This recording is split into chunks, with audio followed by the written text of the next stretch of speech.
ابتغاء لمرضات الله ورحمته الفاتحة.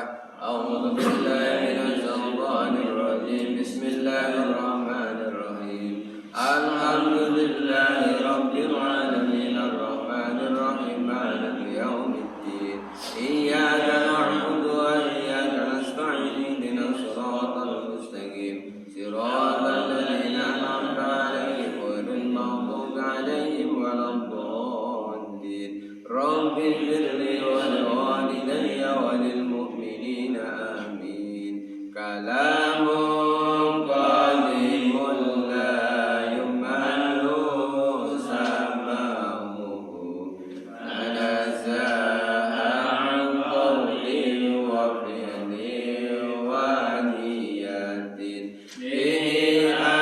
أستغفر من كل داء ونوره دليل لقلب عند جهلي وحيرتي فيا رب متعني بسر حروفه ونور به قلبي وسمعي ومقلتي وسعي علي حفظه ثم درسه بجاه النبي والآل ثم صحابتي.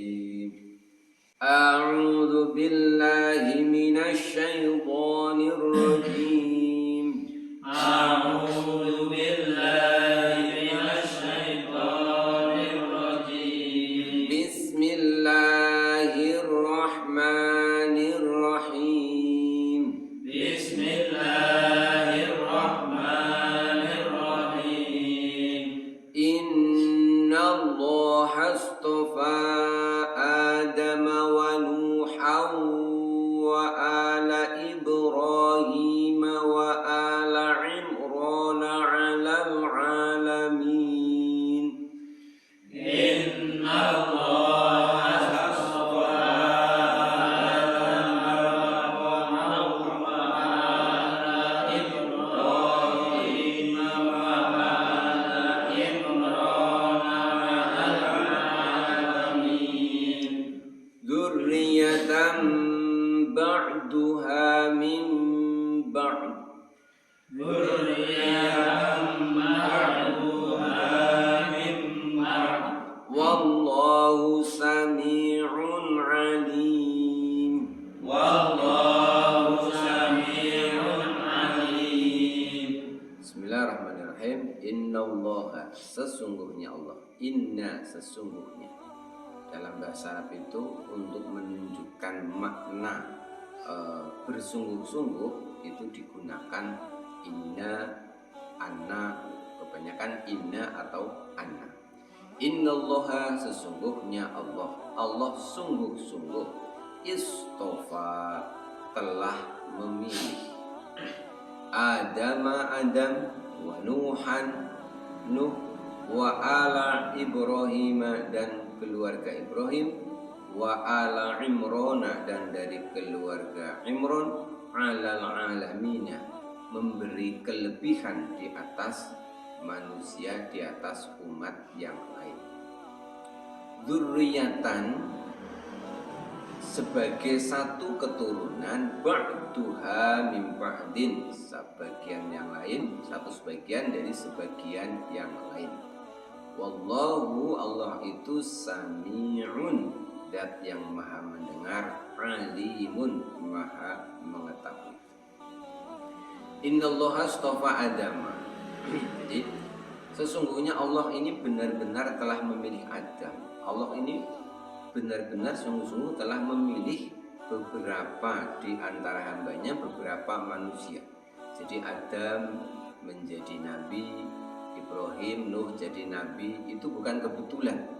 Memang benar-benar telah dipersiapkan oleh Allah Subhanahu wa ta'ala. Jadi tidak ada seorang nabi itu kebetulan jadi nabi, nggak sengaja jadi nabi, itu tidak ada.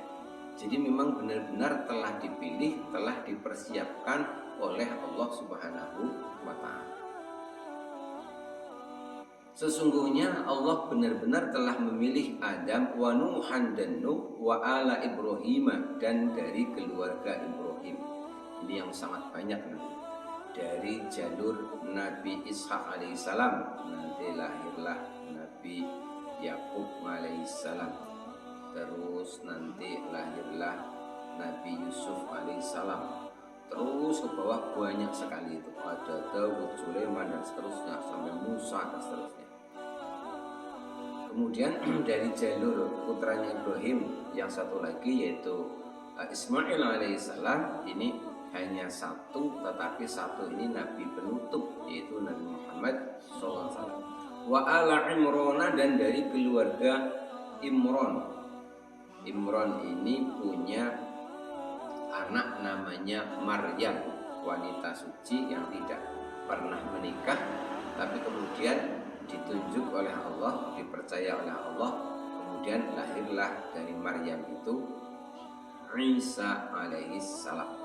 Nah, Adam, Nuh, kemudian nabi-nabi dari keturunan Ibrahim dan dari keturunan Imran itu memang diberi kelebihan alal alamin, dibandingkan di atas umat atau manusia-manusia yang lain. Jadi yang jelas para nabi itu diberi kelebihan dan para nabi itu telah dipersiapkan oleh Allah itu jauh-jauh. Misalkan Rasulullah SAW itu telah dipersiapkan bahwa Rasul ini nanti akan lahir. Berita-berita tentang akan datangnya Nabi akhir zaman bernama Muhammad ini telah tercantum di semua kitab-kitab yang turun sebelum Al-Quran. Sehingga dikatakan bahwa sebenarnya Yahudi Nasrani itu mengenal dekat Nabi Muhammad SAW. Sudah sangat kenal. Kenapa? Karena itu disebutkan di kitab mereka. Lalu kenapa ketika Nabi Muhammad itu diutus jadi Nabi dan Rasul mereka kemudian mengingkari? Itu adalah karena kedengkian mereka kepada Nabi Muhammad. Jadi seperti itu Allah telah mempersiapkannya. Kemudian Adam, semua nabi karena akan dipersiapkan menjadi manusia yang agung, menjadi manusia teladan itu pasti mengalami ujiannya masing-masing. Jadi orang besar itu pasti ujiannya juga besar. Nabi Muhammad misalkan ujiannya belum lahir, ayahnya telah meninggal.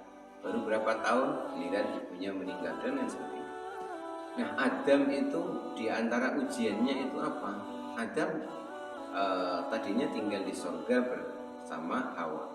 Jadi ini terlepas dari kesalahannya Nabi Adam makan buah kulti, tapi dari sisi lain kita bisa memandang itu bagian dari ujian memang yang mungkin telah Allah persiapkan untuk calon nabi yaitu Nabi Adam alaihissalam. Dan ujian ini nanti itu ditimpakan kepada Adam biar umatnya itu keturunannya tahu bahwa nanti akan diuji mirip-mirip seperti itu. Adam ini diuji akhirnya dia tergoda oleh setan sehingga yang dilarang jangankan memakan buah kulti, mendekati saja itu tidak boleh. Wala taqraba hadhihi syajarata, janganlah kau berdua dekati pohon ini. Kalau sampai kau dekati nanti kau berdua minal zalimin, termasuk orang yang zalim. Tapi akhirnya karena bujuk rayu iblis, maka Adam dan Hawa kemudian tidak hanya mendekati, tapi akhirnya bahkan memegang-megang, memetik hingga kemudian memakannya. Nah, itu menjadi simbol bahwa umat manusia itu juga nanti akan mengalami kesalahan yang mirip seperti itu. Gerakan-gerakan kita wudhu itu disebutkan bahwa itu kenapa sih yang kita bersihkan tangan, wajah, kaki itu sebenarnya itu berasal dari gerakan-gerakan yang dilakukan oleh Adam sebelum melakukan dosa. Jadi Adam itu sebelum memakan buah kulti itu wajahnya itu sudah sering menghadap ke buah kulti itu, sudah terpesona dulu, matanya sudah sering melihat. Jadi tidak langsung metik, terus kakinya sering-sering berjalan menuju bawah wahulti itu, terus megang-megang dulu. Jadi ada prosesnya. Nah seperti itulah dosa-dosa kita itu kan dari tangan, dari mata, tangan, kaki dan seterusnya, hingga akhirnya benar-benar melakukan dosa itu. Nah itu diantara ujian dari Adam. Kemudian Nabi Nuh. Nabi Nuh seorang nabi, ini juga banyak ujiannya. Apa ujiannya? Nabi Nuh itu punya istri, dan dari salah satu istrinya ada yang tidak beriman kepada Allah, hingga kemudian lahirlah seorang putra yang juga tidak beriman kepada Allah, yaitu Kan'an. Jadi istrinya Nabi Nuh itu sebenarnya nggak hanya satu, cuma karena yang ngelakonnya itu paling terkenal, jadi ya hanya Kan'an itu disebut. Padahal sebenarnya punya istri yang lain yang beriman, yang melahirkan keturunan, diantaranya yang namanya Sam, Ham, dan Yafis. Ini yang anaknya dari istri yang beriman yang ikut naik di dalam perahu. Dari keturunan Nabi Nuh ini yang kemudian lahir itu ada Sam. Sam itu yang katanya kulitnya itu agak hitam-hitam itu, sehingga melahirkan bangsa Afrika. Terus kalau Sam itu nanti bukan yang Afrika tapi Asia. Jadi Sam itu yang campuran dari Ham dan Yafis. Yafis kalau nggak salah itu yang kulitnya putih, yang melahirkan bangsa Eropa. Kemudian si Ham itu yang bangsa Afrika yang hitam. Nah, campurannya ini ada satu yang kulitnya itu campuran antara hitam dan putih. Jadilah itu yang sawo matang, yang kita ini bangsa Asia ini. Nah itulah yang putranya yang beriman. Tapi itu tidak terlalu banyak diekspos, karena lakone kalah karo lakone si Kan'an. Sehingga kalau dengar Nabi Nuh itu yang kita ingat adalah si Kan'an. Padahal Nabi Nuh juga punya anak soleh yang lain. Jadi ujiannya Nabi Nuh itu punya istri tapi tidak beriman kepada Allah Subhanahu wa Ta'ala. Makanya penting, misalkan ada orang mau mencari jodoh itu nyari calon istri, ibaratnya mau nyari ladang itu harus benar-benar dipertimbangkan. Jangan waton ladang gersang, berbatu dan sebagainya, waton dipilih. Jadi benar-benar dipertimbangkan. Ini kira-kira keturunanku ini jadi orang baik-baik enggak kalau misalkan saya punya istri seperti ini. Itu pelajaran dari Nabi Nuh alaihi salam. Wa ala Ibrahim, dan juga Allah banyak memilih nabi-nabinya dari keturunan Nabi Ibrahim alaihi salam. Nah, Nabi Ibrahim ini juga nabi yang banyak ujiannya, sampai usia sekian tahun udah tua lah kalau sekarang itu belum memiliki putra. Tapi beliau itu tetap optimis, tetap tidak putus asa, berdoa kepada Allah, selalu mohon kepada Allah agar diberi anak yang soleh. Rabbi habli minas solihin, ya Allah berikanlah aku anak yang soleh. Jadi tidak pernah berputus asa. Kemudian dari Ala Imran, dari keluarga Imran, itu Maryam punya anak Maryam, lalu dari Maryam lahirlah Nabi Isa alaihi salam. Ujiannya Nabi Isa itu juga sangat berat. Bahkan ada yang mengatakan Nabi Isa itu mungkin sekarang itu jadi nabi yang paling sedih. Karena apa paling sedih? Karena semua nabi itu mengajarkan kepada umatnya bahwa Tuhan itu adalah Allah dan Tuhan itu adalah satu. Semua nabi mengajarkan begitu. Dan umatnya itu yang beriman ya pasti nurut bahwa Tuhan itu adalah Allah. Kenapa Nabi Isa itu paling bersedih? Karena umatnya Nabi Isa itu malah menuhankan Nabi Isa. Lah kan keliru besar. Nabi Isa mengatakan bahwa Tuhan itu Allah, malah umatnya mengatakan Isa adalah Tuhan. Lebih fatal lagi, Isa mengatakan bahwa Tuhan itu satu, umatnya mengatakan Tuhan itu ada tiga. Lah kan susah Nabi Isa. Jadi nabi yang paling susah. Kenapa? Karena diingkari oleh umatnya sendiri. Kalau umat Nabi Muhammad SAW itu ya walaupun berdosa seperti apa kan tidak sampai menuhankan Nabi Muhammad ya. Ya tetap Nabi Muhammad ya tetap nabi, nggak sampai kita ada orang terus meyakini Nabi Muhammad adalah Tuhan, kan nggak sampai begitu. Dan seperti apa dosa yang dilakukan umat Muhammad juga nggak sampai meyakini bahwa Allah itu jumlahnya 3. Nah, itu Nabi Isa. Jadi ujiannya itu sangat berat. Nabi Isa itu diantara juga ujiannya itu kalau nabi-nabi yang lain kan mungkin diberi kekayaan banyak. Nabi Isa ini nabi yang sangat prihatin. Jadi hidupnya itu dikatakan tuh nomaden. Jadi banyak pindah-pindah. Jadi tidak netap di satu tempat. Adapun penyebutan nama Nasoro yang itu berasal dari satu tempat, itulah tempat kelahirannya Nabi Isa alaihissalam. Nabi Isa itu pindah-pindah tempat begitu. Jadi kayak musafir terus menerus. Bahkan kalau makan itu juga seketemunya, namanya orang perjalanan musafir terus menerus.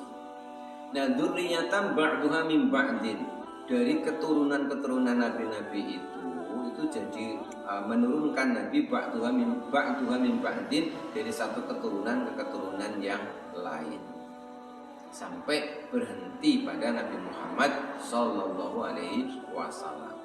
Berapa sih nabi dan rasul? Jumlahnya banyak, kurang lebih ada yang menyebutkan sekitar 124.000. Jadi artinya itu dari dulu Allah tidak pernah meninggalkan satu bangsa, satu umat tanpa memilih di situ ada seorang nabi. Pasti selalu ada nabi. Nah sekarang bagaimana? Nabi memang sudah tidak ada, tapi jangan khawatir, Allah tetap tidak akan meninggalkan manusia. Allah pasti akan memilih, namun bukan lagi seorang nabi, tapi seorang wali. Maka ada istilah wali kutub, ada istilah wali abdal, ada istilah wali mujabah dan sebagainya. Jadi di setiap tempat itu pasti selalu ada kekasih Allah, selalu ada orang yang Allah pilih, Allah istimewakan. Cuma wali-wali Allah itu kadang-kadang itu tidak mudah diketahui secara lahiriah. Karena apa? Kadang-kadang perilakunya itu jadi mungkin seperti orang biasa. Tapi yang jelas bahwa setiap umat di setiap zaman di situ pasti selalu ada wali Allah. Setiap zaman itu akan selalu ada. Wallahu sami'un alim. Allah itu maha mendengar, alimun, Allah juga maha mengetahui. Jadi semua yang terjadi dalam kehidupan dunia ini itu skenarionya itu sudah diketahui oleh Allah Subhanahu wa ta'ala. Jadi kita tidak usah mikir jero-jero, pusing mumet gitu. Waduh sekarang ini banyak maksiat, banyak apa akhir zaman. Ya enggak apa-apa lah, Gusti Allah wis ngerti gitu. Itu mungkin sudah bagian dari rencananya Allah. Jadi kita nggak usah, pokoknya kita ya ngaji ibadah yang ibadah, nggak usah mikir terlalu jero. Kita punya anak ya, yang penting pokoknya kewajiban kita suruh mereka ngaji. Nggak usah kita itu berpikir jauh-jauh nanti bagaimana. Allah sendiri yang maha tahu. Ya kalau misalkan akhir zaman ini banyak yang nggak benar ya, cukup kita katakan, oh ternyata benar ya, Nabi itu sudah menyampaikan sayati zamanun, nanti akan datang akhir zaman begini. Jadi semuanya itu tidak lepas dari pengetahuan Allah. Semua sudah diatur oleh Allah Subhanahu wa ta'ala. Termasuk misalkan satu daerah suatu ketika tidak ada ahli agamanya sama sekali, sehingga adanya hanya ahli maksiat begitu. Ya itu juga mungkin tidak tahu ada rahasia apa yang Allah kehendaki. Tapi pada waktu berikutnya Allah menghendaki lain. Akhirnya pelan-pelan mulai ada yang senang ngaji, pelan-pelan ada yang senang ngaji. Maka para ulama itu dimanapun mereka berdakwah itu tetap optimis saja, tidak merasa pesimis. Jadi mereka tidak bermental berpikir, lah saya itu mulai ngaji di tempat orang-orangnya pada nggak senang ibadah. Mereka biasa saja. Kenapa? Karena yang mereka pikirkan bahwa semuanya telah diatur oleh Allah Subhanahu wa Ta'ala. Jadi mereka itu berdakwah itu dapat berapapun orang yang ikut, ya tetap senang. Ini yang harus kita tiru. Kayak kita ngaji seperti ini. Ya banyak temennya yang ngaji, ya alhamdulillah. Sedikit yang ngaji, ya biasa saja. Kalau saya ingat Pak Yai saya itu kadang-kadang kalau saya ingat itu saya nyesel juga. Almarhum Pak Yai Jadi Marzuki, kadang-kadang harusnya satu kelas kami ngaji itu kan sekitar 17. Tapi kadang-kadang namanya santri ya dondablek juga kan. Wah yang ngaji tidur gitu itu. Kadang yang berangkat cuma berapa? 3 orang ya tetap diulang ngaji. Apa terus 3 orang gak usah ngaji gitu itu. Ya biasa saja. Jadi yuk kita berjuang di jalan agama Allah ini, memakmurkan masjid dan sebagainya. Tidak usah terpengaruh dengan situasi apapun, pokoknya lurus saja. Banyak temennya ya alhamdulillah, sedikit temennya ya tetap jalan saja. Jadi tidak usah semangatnya itu turun naik. Karena apa? Karena dipengaruhi oleh banyak tidaknya yang ngikut kita. Jadi semangat kita ibadah itu tidak usah bergantung kepada manusia. Jadi mau banyak, ini masjid kita capek-capek kita bangun penuh, alhamdulillah. Sedikit, ya alhamdulillah masih ada yang memakmurkan. Demikian, mudah-mudahan ada manfaatnya. Insya Allah kita lanjutkan kembali besok pada ayat yang selanjutnya. Bila taufiq wal hidayah, wassalamualaikum warahmatullahi wabarakatuh.